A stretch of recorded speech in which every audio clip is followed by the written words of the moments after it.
කරුණානායක මහතා නියෝජක කතානායක අග්‍රාමාත්‍යතුමා සහ අපි ප්‍රශ්නය අහනවා කුලප්පු නොවී උත්තර ලැබේවයි කියලා ප්‍රාර්ථනා. ගරු නියෝජ්‍ය කතානායකතුමනි, ප්‍රශ්න 1 බෞද්ධ 1,42,22,844යි. හින්දු 25,54,606යි. එවැගේම ඉස්ලාම් 19,07,227යි. 67,227යි.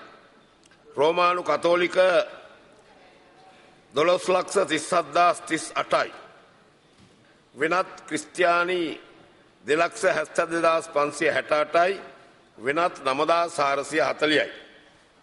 දෙක ඔව්, 3 වාර්තා වී නොමැත, 4 අදාළ නොවේ, 5 අදාළ නොවේ. ස්තුතියි නියෝජ්‍ය ඇමතුමනි. මම ඔබතුමාගේ මේ ප්‍රශ්න තුන අහන්න බලාපොරොත්තු වෙන්නේ. මේ උත්තර ප්‍රකට බැලුවා නම් අපිට පේනවා මේක රට බහුජාතික බහු ආගම් රටක්. ඒ නිසා ශ්‍රී ලංකා අනන්‍යතාවයත් ශ්‍රී ලංකාවේ ඒ සියලුම ආගම් එකට ජීවත් වෙන්න පුළුවන්, සහයෝගයෙන් වැඩ කරන්න පුළුවන් වාතාවරණයක් ඇති කිරීම තමයි ආණ්ඩුව කළ යුතු දේ. ඒ නිසා මම අහනවා ආණ්ඩුව තුලින් අපිට පේනවා නොඑක් අන්තවාදී ක්‍රියා ඇති වෙලා තිබෙනවා. නියෝජක කතානායකතුමනි, මම ප්‍රශ්න අහනකොට මට වෙනින් මන්තුරු අදාළ දෙන්න ඕනේ නැහැ. මොකද ඒ වගේ අපි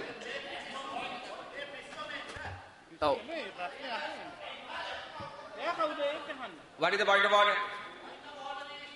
Ask a question and he is bringing irrelevant thing outside. He's talking about all the other things and about the ethnic problems in this country. Please, so he must honourable member, you ask raise your questions question. relating. Thank you, Deputy Speaker.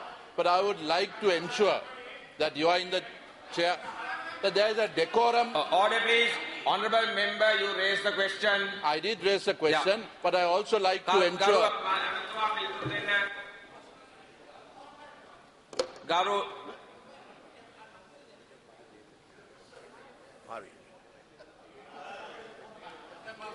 පිළිතුරු දෙන්න කර නියෝජ්‍ය කතානායකතුමනි, ප්‍රශ්නය අහලා තියෙන ඒවට උත්තර දීලා අවසానයි.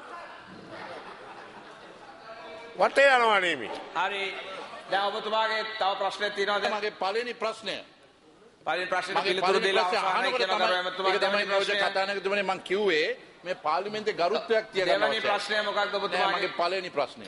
මගේ පළවෙනි ප්‍රශ්නයට ගරු එමතුමා පිළිතුරු දුන්නාද? මගේ පළවෙනි ප්‍රශ්නේ වන්නේ ඔබතුමා දුන්න උත්තරය අනුව මේ රටේ බහුජාතික බහු ආගම් රටක් බවට පත් වෙලා තිබෙනවා. ඒ නිසා ඒක පිළිගන්න නිසා ඒක අපි රැකවරණයක් දිය යුතුයි. එහෙම දෙනවා නම් ඔබතුමාගේ ආණ්ඩුවේ පරම යුතුයකම වන්නේ මේක ස්ථාපිත කරලා එවැනි ප්‍රශ්න ඇති නොවීම. අද අපිට පේනවා මුස්ලිම් පල්ලි කඩනවා. ඒක රාෂ්ට්‍ර මන්ත්‍රීතුමා කරුණාකරලා ප්‍රශ්නය අහන්න කතා පවත්වන්නේ නැතුව. නෑ ඉතින් මගේ ඔබතුමා ජ්‍යෙෂ්ඨ මන්ත්‍රීවරයෙක්, කරුණාකරලා නියෝජක කතානායකතුමනි කරුණාකරලා පාර්ලිමේන්තුවේ රීති සහ සම්ප්‍රදායන්ට අනුකූලව අතුරු ප්‍රශ්නයක්සේ අසන්න. මම දන්න නිසා තමයි මම ඉතාමත් ඒක ඇල්වතුරත් නිවල බොන්න හදන පුත්‍රය තමයි ආණ්ඩා දන්නේ. නැත්නම් ඒක මේකේ අවුස් වෙනවා. මම ඒ නිසා අහන නිසා තමයි ආණ්ඩුවෙන් අහන්නේ. මම ඇත්ත වශයෙන්ම මේක අගමැතිතුමාගෙන් තමයි ප්‍රශ්න ඇහුවේ. එතුමා ලස්සන උත්තර දෙවි. මොකද එතුමා ගම්පොළ ආසනේ දන්නවා මේක මොකක්ද කියන ප්‍රශ්නේ කියලා. දැන් මම අහන්නේ මුස්ලිම් පල්ලි කඩනවා, පන්සල් කැඩෙනවා, හින්දු කෝවිල් කල්ලා තියෙනවා, පල්ලි කල්ලා තියෙනවා. ඒ නිසා කොහොමද මේ ආණ්ඩුව මේව නැති කරගෙන අපි ඉදිරියට කටයුතු කරගෙන යන්න පුළුවන් වන්නේ? ඒකට අවශ්‍ය කරන කටයුතු ක්‍රියාමාර්ග අරගෙන තියෙනවා. ඒ වගේ පැමිණිලි ලැබිච්ච ඇටි වහාම ක්‍රියාත්මක වෙනවා.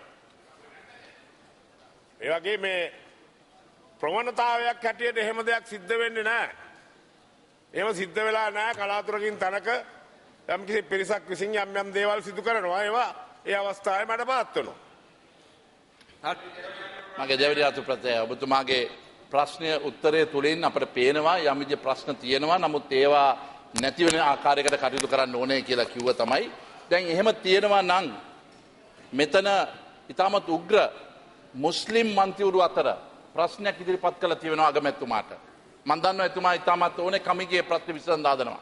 එවැනිම ප්‍රශ්න ඉදිරිපත් කළ තියෙන අනිත් ආගම්. ඉතින් ඔබතුමා නැහැයි කිව්වට මේ මන්ත්‍රීවරු එහෙනම් ඇයි මේ වගේ ප්‍රශ්නයක් ඇති කරන්න හදන්නේ?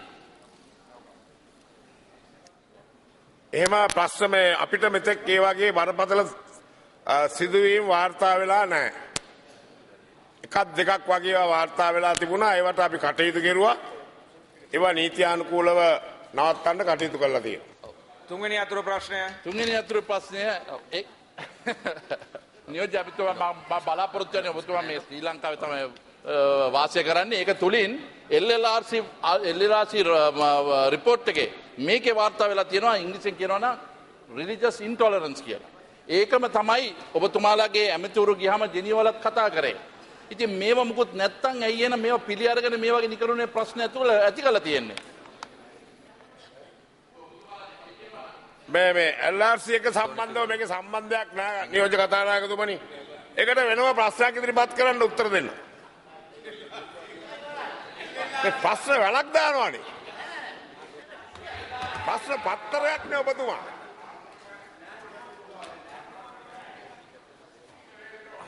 හරි. බෞද්ධ කාන්තාවගේ දරුවෙක් අරගෙන හෙල්ලහලලා කිව්වා ආගම වෙනස් කරන්න ඕන කියලා.